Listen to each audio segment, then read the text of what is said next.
All the way from the start, I can feel it in my heart, like all the way from the start. Hey, what's going on out there? I'm Sean Devine. Hope you all are doing well. Today's tutorial, we're going to be checking out mastering and loudness for YouTube specifically. I'm going to show you how to measure the normalization that is happening on your music, and then you can use that so that we know exactly what's going to happen when we're uploading our music to YouTube. So let me go ahead and play back a track. I made 2 different masters and uploaded them to YouTube. And so we're going to take a look at both of those here in just a second, but let me just play it back in terms of exactly what I sent for, delivery to all the platforms, and then we'll listen to them on YouTube. Some things you gotta hold tight and others you better let go. Why can't we have this conversation? Just tell me how you feel. I know it's been about that money, man, but it's time we got real. We've been out here chasing things that never make us right inside.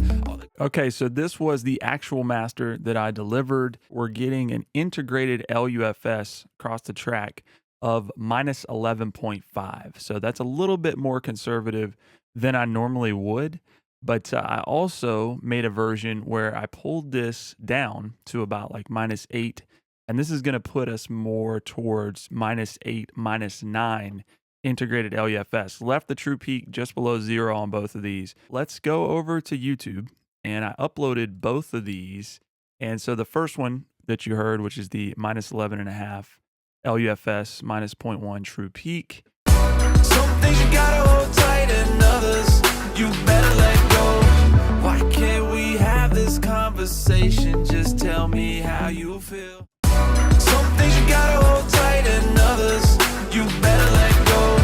Why can't we have this conversation? Just tell me how you feel. So they're pretty close to the same loudness, right? Even though this one is substantially louder in terms of how we mastered with the LUFS integrated.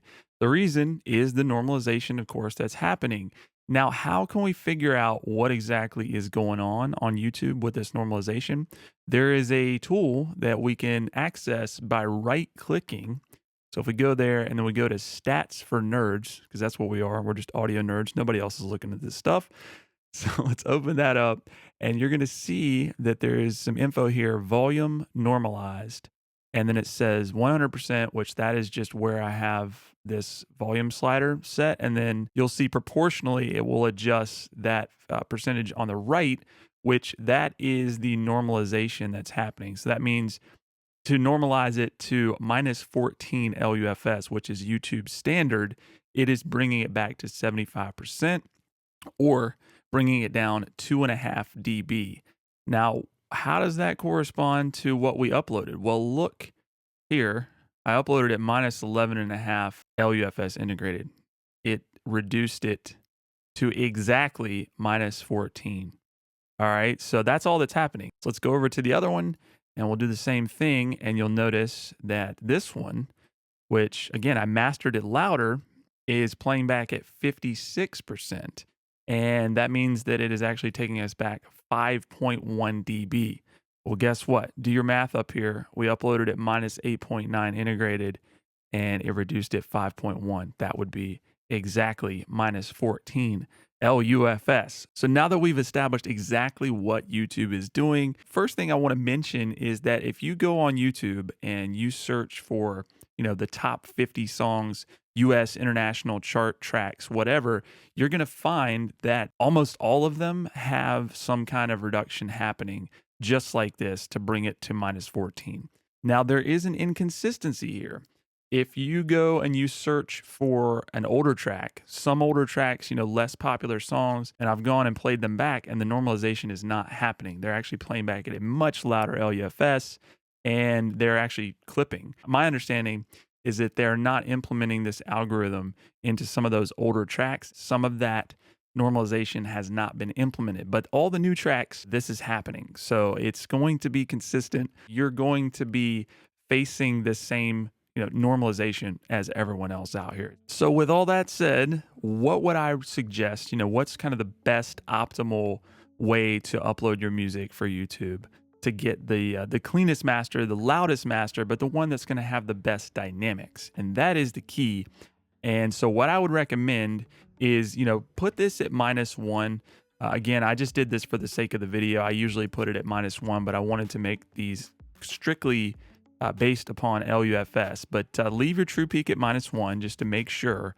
And then when you start going into this limiting phase, this is why we talk about, really focusing on getting the core balance right so that we can really retain that dynamic range. I would rather have it lower and not, limit the range as much, have it a little bit quieter, but have it sound better and be, more consistent in terms of whether it's playback just as delivered or it's playing back with the normalization. I know that I've still got the best dynamic range possible. All right, y'all. So my goal for this video was just to, as simply as possible, demystify some of the things that are happening in terms of that normalization with YouTube.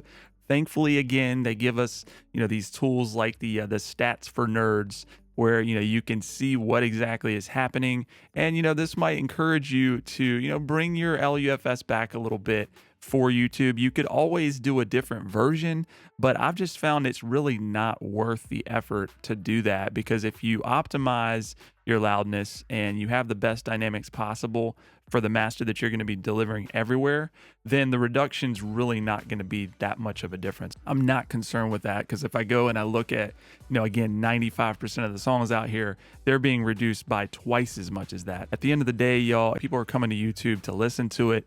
They're not going to be noticing that your track is being brought down 3.7 dB to bring it to -14 LUFS. But it is important, again, to optimize the dynamics of the track. Don't get so lost in this process of trying to, just crank the limiter and squash your dynamics to get as much loudness out of it. Because again, with stuff like this, the normalization that's happening, all that is becoming less and less important.